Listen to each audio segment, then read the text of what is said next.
आपल्या सावळीश्वर नगरीमध्ये होऊ घातलेल्या पंचायत समिती आणि जिल्हा परिषदच्या निवडणुकीच्या अनुषंगाने या विचार मंचावर उपस्थित असलेले आपल्या तालुक्याचे दमदार आमदार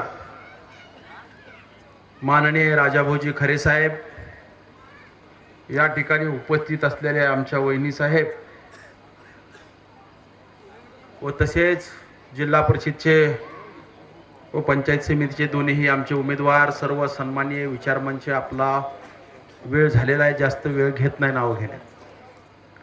प्रथमतः 12 बलुतेदारांचे 18 बलुतेदारांचे जाणते राजे छत्रपती शिवाजी महाराज, विद्येविना मती गेली, मतीविना नीती गेली, नीतीविना गती गेली, गतीविना वित्त गेले, वित्त्याविना शूद्र खचले, एवढे सारे अनार्थ एका अविद्येने केले असा महान संदेश देणारे क्रांतीसूर्य महात्मा ज्योतिबा फुले, गुलामाला गुलामगिरीची जाणीव करून दिल्याशी बंड कृपणार नाही असे सांगणारे भारतरत्न डॉक्टर बाबासाहेब आंबेडकर, मला लढा मान्य आक्रोशड गाणे अमान्य असे सांगणारे साहित्यरत्न अण्णाभाऊ साठे, स्वतंत्राच्या संग्रामात धडाडीचं कार्य करणारे मौलाना अबुल कलाम आझाद, महात्मा बसवेश्वरजी, माता अहिल्यादेवी होळकर, माता जिजाऊ, माता रमाई, माता सावित्रीबाई फुले व सर्वच महापुरुषांना आजच्या सभेच्या निमित्तानं विनम्र अभिवादन.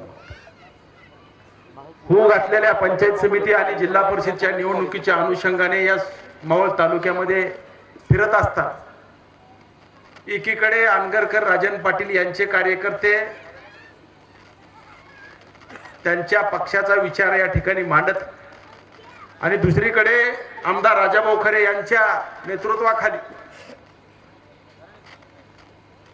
आम्ही आमचा विचार मांडत, आणि हे विचार मांडत असताना मला आवर्जून या ठिकाणी सांगायचं की मागील 40 वर्षामध्ये आपण या तालुक्यामध्ये काय केलं हे सांगायचं सोडून एका वर्षामध्ये राजाभाऊ खरे आमदारांनी काय केलं हे सांगा, अशा प्रकारचे वल्गना त्यांच्या सगळ्याकडूनच खऱ्या अर्थानं होत. पण मला आवर्जून या ठिकाणी सांगायचं, तुमचा 40 वर्षामध्ये जे काय काम केलं, काय विकास केला, काय नवीन या ठिकाणी आणलं हे सांगायचं सोडून राजाभाऊ खरे यांनी काय केलं हे विचारत आहे. तर मी यांना सांगू इच्छितो, राजाभाऊ खरे आमदार झाल्यानंतर एकाच वर्षामध्ये तालुका क्रीडा संकुलाचा प्रश्न त्यांनी या ठिकाणी मिटवला. 15 एकर जागेवर आरक्षण टाकलं शिंदे साहेबांच्या मार्फत आणि या मावळ तालुक्याच्या क्रीडा संकुलाचा प्रश्न मिटवला. राजाभाऊ खरे यांनी मावळच्या एसटी स्टँडचा प्रश्न मिटवला. 3.5 कोटी रुपयाचा निधी एसटी स्टँड साठी आणला आणि आता मावळचे एसटी स्टँड चांगल्या पद्धतीने होणार.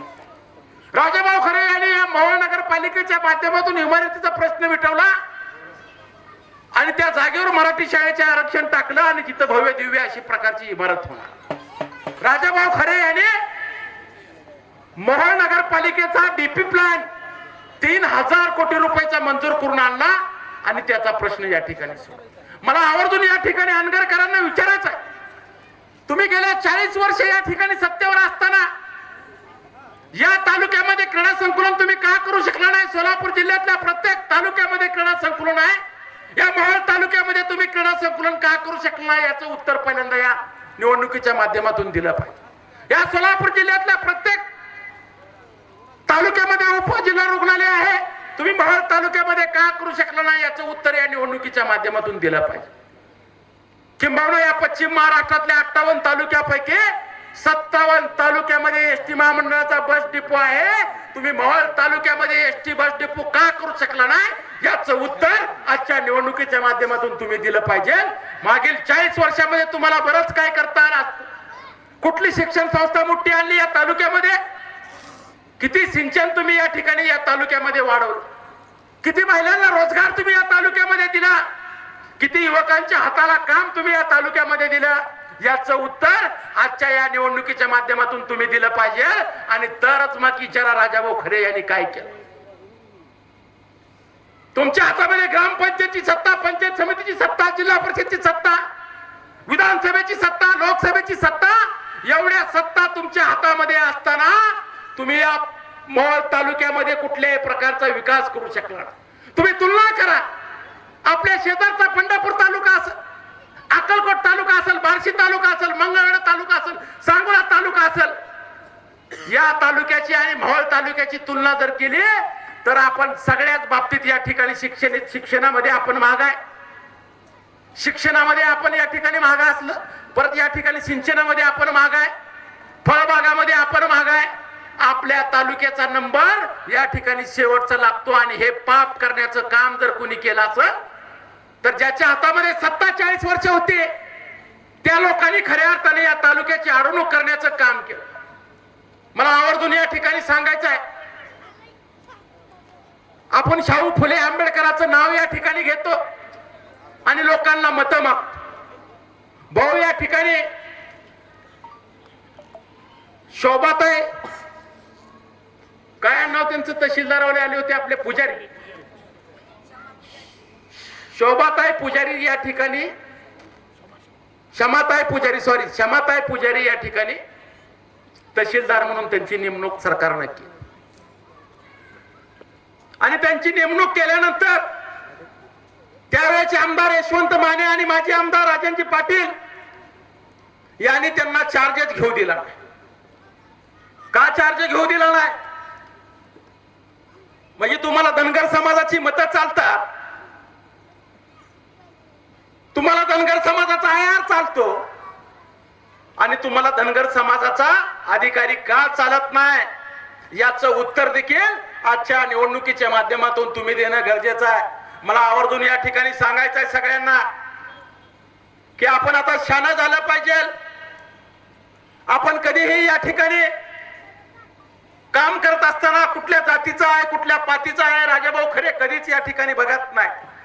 जो त्यांच्याकडे जातो त्याला मदत करण्याची भूमिका, मग तो जाणारा साळी, माळी, कोळी, तिली, तांबळी, कुष्टी, कुंभार, सुतार, लोहार, वंजारी, SC, NT या सगळ्या समाजाच्या व्यक्तीला मदत करण्याची भूमिका राजाभाऊ खरे एका वर्षामध्ये आमदार झाल्यानंतर घेतात. आणि तुम्ही अनेक वर्ष, 40 वर्ष झालं एक हाती सत्ता तुमच्या हातामध्ये असताना तुम्ही हे का करू शकत नाही?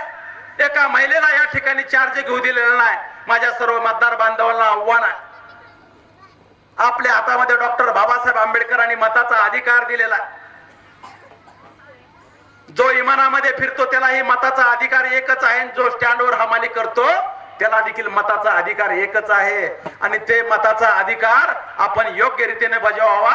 आपले पंचायत समितीचे उमेदवार आमचे सहकारी मित्र समाधान शेंडगे यांच्या मिसेस, तसेच आमचे पाटील जिल्हा परिषदला उमेदवार असलेले, या दोघांना देखील आपण चांगल्या मतानं या ठिकाणी निवडून दिलं पाहिजे. आणि तरच यांची या ठिकाणची एकाधिकारीशाही मोडीत काढली जाईल. नाहीतर या ठिकाणी कारखान्याच्या माध्यमातून आता आमचे सहकारी मित्र समाधान शेंडगे यांनी सांगितले, कारखान्याच्या निमित्तानं अनेकांची अडवणूक केली गेले. तुमच्या ऊसाचं चिपाड करू अशा प्रकारे धडधांडक या ठिकाणी भाषणामध्ये सांगितलं गेलं. काटा तर मारला जातो पण तुमची FRP देखील या ठिकाणी मारली जाते. रस इकला जातो ऊसाचा, त्यामुळं या ठिकाणी FRP देखील मारली जाते. म्हणून या तालुक्यामध्ये परिवर्तन करण्यासाठी राजाभाऊ खरे यांच्या माध्यमातून 2024 ला विधानसभेची निवडणूक लागली. आणि त्या विधानसभेच्या निवडणुकीमध्ये प्रत्येक गावामध्ये फिरत असताना काल का परवा दिवशीच या ठिकाणी बाळाराजे पाटील यांनी वक्तव्य केलं. भाऊ, त्यांनी भाषण करत असताना काय सांगितलं, तिथला आमदार तुमच्या गावामध्ये आलेले नसताना देखील तुम्ही त्यांना मतदान, गावाची नावं सांगितली, जवळजवळ 10-12 गावाची नावं सांगितली. आमदार प्रचाराला देखील आला नाही आणि त्या आमदाराला तुम्ही लीड दिलं. मला त्यांना या ठिकाणी या सभेच्या माध्यमातून प्रश्न विचारायचा आहे, का लीड दिलं? तुम्ही जर काम केलं असतं, तुम्ही जर सर्वसामान्याच्या पाठीशी राहिला असता, तुम्ही सर्वसामान्यांना मदत केली असती, तुम्ही या तालुक्याचा विकास केला असता, तर तुम्हाला त्या ठिकाणी विरोध केला नसता. पण तुम्ही यातलं कायच करू शकला नाही. म्हणून या ठिकाणी दमदार आमदार राजाभाऊ खरे यांच्या पाठीची भक्कमपणे उभा राहण्याची भूमिका या तालुक्यातल्या जनतेने घेतली. आज त्यांना सांगतो, राजाभाऊ खरे यांच्या पाठीशी या तालुक्यातली जनता का आहे. राजाभाऊ खरे आमदार नसताना देखील या ठिकाणी उन्हाळ्याला भीषण पाण्याची टंचाई आली, त्या ठिकाणी 17 टँकर लावले गेले. या मोहोळ शहरामध्ये अनेकांना पाण्याची टंचाई भासत होती. त्यांना या ठिकाणी माता भगिनीला पाण्यासाठी वन भटकावं लागत होतं. त्यांच्या पाण्याची सोय राजाभाऊ खरे यांनी केली, म्हणून राजाभाऊ खरे मत मागायला नाही आले तरी देखील त्यांना मतदान केलं. या तालुक्यातल्या रस्त्याची परिस्थिती बिकट होती.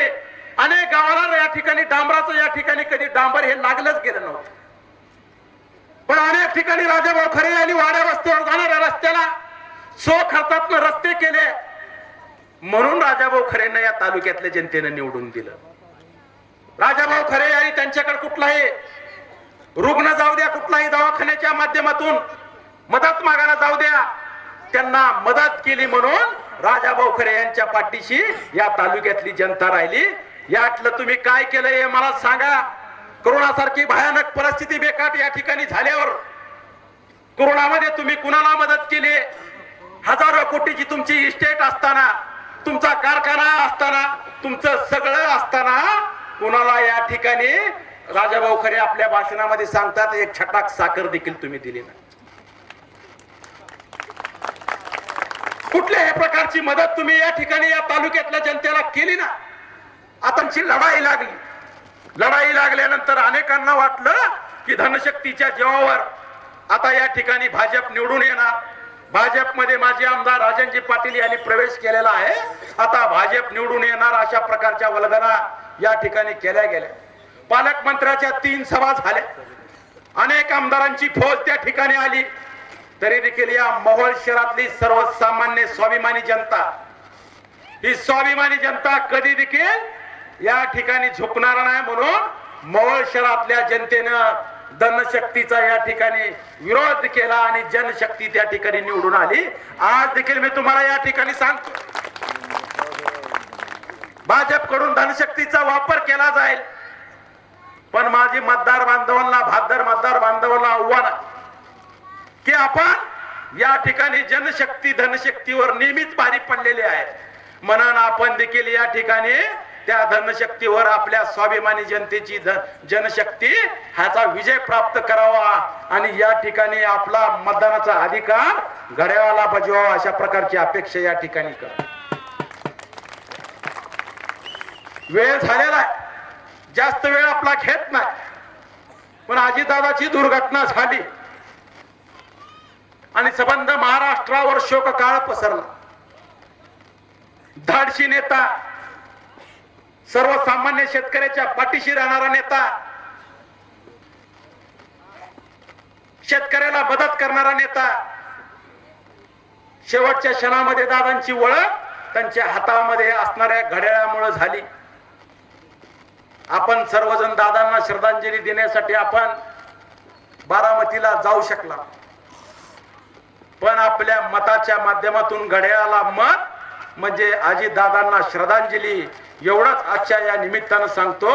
आणि आपण अजितदादाला घड्याळाला मत टाकून श्रद्धांजली व्हावं अशा प्रकारची अपेक्षा आपला सर्वांकडून या ठिकाणी करतो व इथंच थांबतो.